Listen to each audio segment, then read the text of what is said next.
अतएव सनातन को खोज करने की आवश्यकता नहीं पड़ी।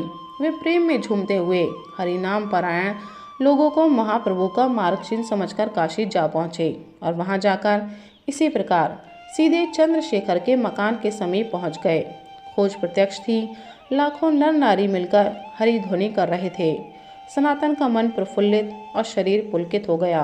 वे धीरे धीरे जाकर चंद्रशेखर के दरवाजे पर बैठ गए। महाप्रभु घर के भीतर हैं और सनातन बाहर बैठे हुए प्रभु के श्री चरणों का ध्यान कर रहे हैं। अंदर जाने का साहस नहीं होता। अपने पापों को स्मरण करके मन में सोचते हैं कि क्या मुझ पर भी श्री प्रभु की कृपा होगी।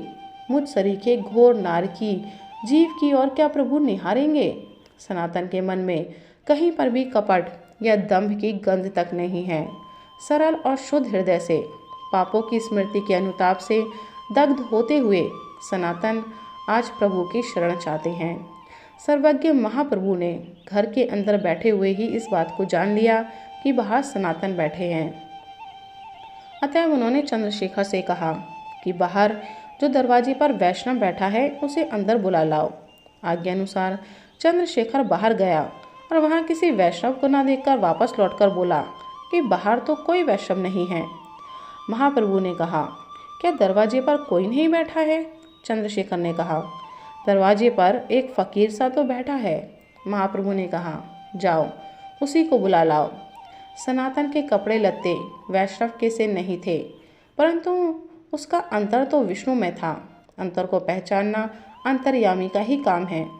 चंद्रशेखर यह सुनकर आश्चर्य करने लगा।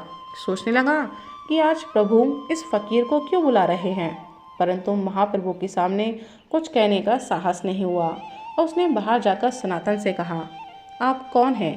आपको प्रभु बुला रहे हैं। प्रभु बुला रहे हैं, इन शब्दों ने बिजली का सा काम किया। सनातन के हृदय में हर्ष, आशा, चिंता, भय, भक्ति और लज्जा आदि अनेक भावों की तरंगें उठने लगी। उन्होंने कहा, हैं क्या प्रभु बुलाते हैं? क्या सचमुच ही मुझे बुलाते हैं? आप भूल तो नहीं रहे हैं? भला प्रभु मुझे क्यों बुलाने लगे? वे और किसी को बुलाते होंगे। चंद्रशेखर ने कहा, प्रभु आपको ही बुलाते हैं, आप अंदर पधारिए। सनातन के हृदय में आनंद का समुद्र उमड़ पड़ा, परंतु अपनी स्वाभाविक दीनता से वे दांतों तले तिनका दबाकर अपराधी की भांति चुपचाप अंदर जाकर प्रभु के चरणों में लकुट की तरह गिर पड़े। दोनों नेत्रों से आंसू की अजस्र धारा बहने लगी। सनातन बोले, प्रभु मैं पामर हूँ। मैंने आजीवन कामादि षड विकारों की सेवा की है, विषय भोग को ही सुख माना है। दिन रात नीचों के साथ नीच कर्म करने में रत रहा हूँ। इस मनुष्य जन्म को मैंने व्यर्थ ही खो दिया। मुझ सरीखा पापी, अधम, नीच और कुटिल और कौन होगा। प्रभु आज आपके चरणों की शरण में आया हूँ।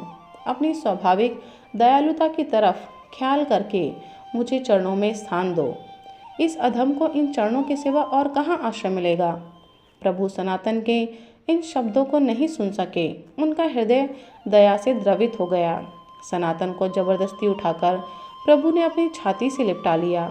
सनातन के नेत्रों की अश्रुधारा मानो मंदाकिनी की धारा बनकर महाप्रभु के सशरीर चरणों को धोने लगी और महाप्रभु की नेत्रों की प्रेम अश्रुधारा सनातन के मस्तक को सिंचन कर उसे सहसा पाप मुक्त करने लगी। सनातन कहने लगे, प्रभु मुझे आप क्यों स्पर्श करते हैं? मेरा यह कलुषित कलेवर आपके स्पर्श योग्य नहीं है।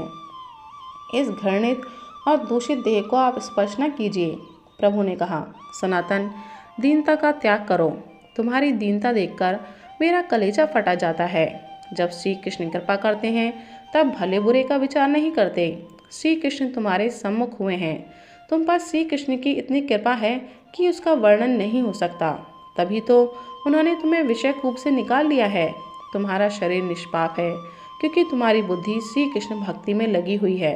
मैं तो अपनों को पवित्र करने के लिए ही तुम्हें स्पर्श करता हूँ।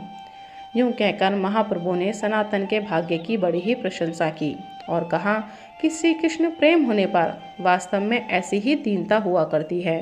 इसके बाद महाप्रभु ने सनातन से उसकी कारामुक्ति के संबंध में पूछा। सनातन ने संक्षेप से सारी कथा सुना दी।